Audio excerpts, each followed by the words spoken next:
on this not so exciting new edition of So I Watched a YouTube Video Labor Day edition.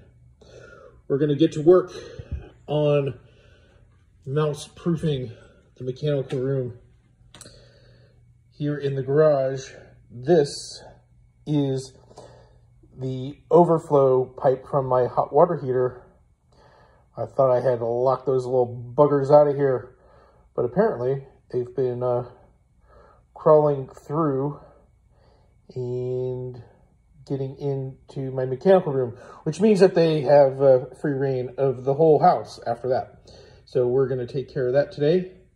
We are going to add an extension here, and we are going to, I was thinking about drilling some holes, but I think we're going to zip in some slits.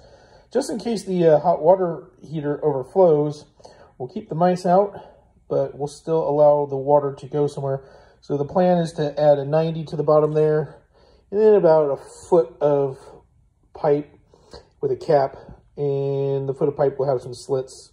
So if my hot water heater does go, which it probably will because that's just my luck, and the water will be able to come out and flow out the garage. Speaking of the garage, we should walk over here.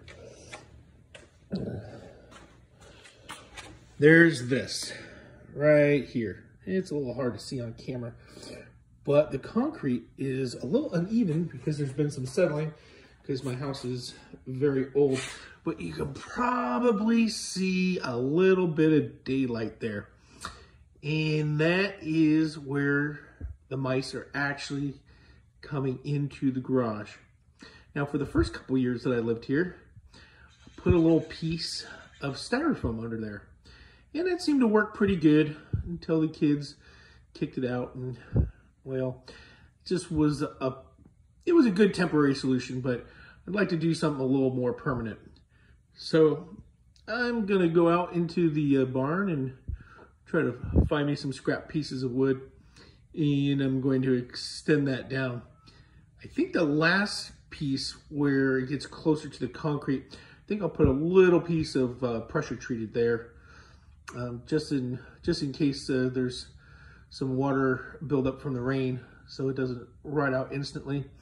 And then I'll cut the garage seal. I'm not quite sure if I want to cut the garage seal, or I'm just going to try to bend it down and get a good fit. Those mice are pesky little buggers, and any hole over the size of a dime, they're going to get through, and then they'll be in the garage.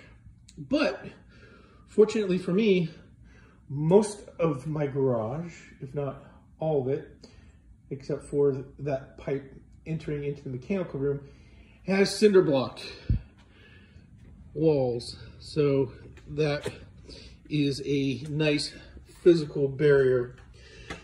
So let's go out to the barn. Let's get started. So here we are out in the barn. My 1 foot piece of copper pipe. So they told me at Ace, except for it's 15 inches. Hey, I scored 3 free inch of 3/4 inch copper pipe. It's like gold these days.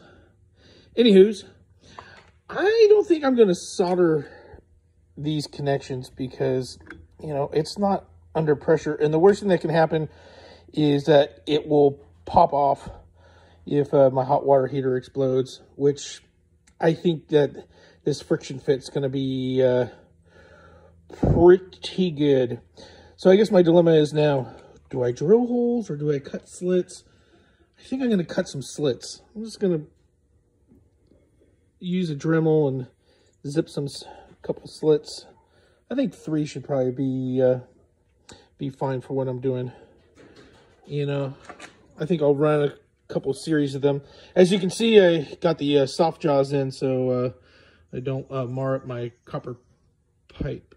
Wait, there's no soft jaws. Seems a little overkill to me too. Anywho's, let's get this done. And there we are. Got some slits in there. Used the Dremel with a little sanding disc. It was good enough for this soft copper. didn't think that pulling out the 4-inch grinder was the right tool for this. But you know what? Dremels are just really terrible tools in general. I've had this one for like 10, 12 years. I think I've used it 2 or 3 times because it's just never really the right tool for the job. Anywho, this is done, and now it's going to go on. Oh, by the way, new So I Watched a YouTube video drinking game. Every time I say anywho, there's your cue. And here we go, all installed, ready to go. No solder. This way, if someone kicks it and it pops off, you can just pop it right back on. Not have to worry about it. And it gives me the opportunity to take it off and clean out the spider webs and dead bugs every year. But I probably won't do that. And it'll probably make a big mess when my hot water heater breaks. So there's that. But it's keeping the mice out of my mechanical room, and that's all that matters. So now onto the garage door, and we'll get that sealed up. Look at this. Look what those little monsters did. They sat there and chewed on the garage door seal. Man, those little punks. Well, I'm going to take care of that once and for all. Well, I shouldn't say for all. For now. All right. Well, we got that pressure treated wood cut down and fit to size. And a little construction adhesive, aka liquid nails or something similar, and we're in business. I don't know if this is going to be 100% effective, but there's no more light coming in there.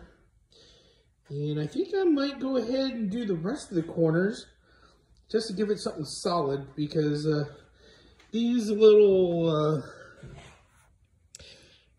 pieces of vinyl on your garage door aren't exactly mouse proof, if you know what I mean. But I think if you give it a little backing, when they go to push up on it, they won't be able to squeeze in as easily. So with that, they can probably still get into the garage, which I'm not too worried about, because I got brick and they got cinder block.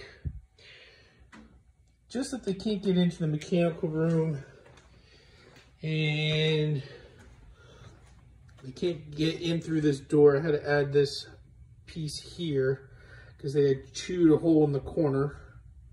I think that's gonna do it. Well, thanks for watching, and tune in next time for another not so exciting episode of So I Watched a YouTube Video.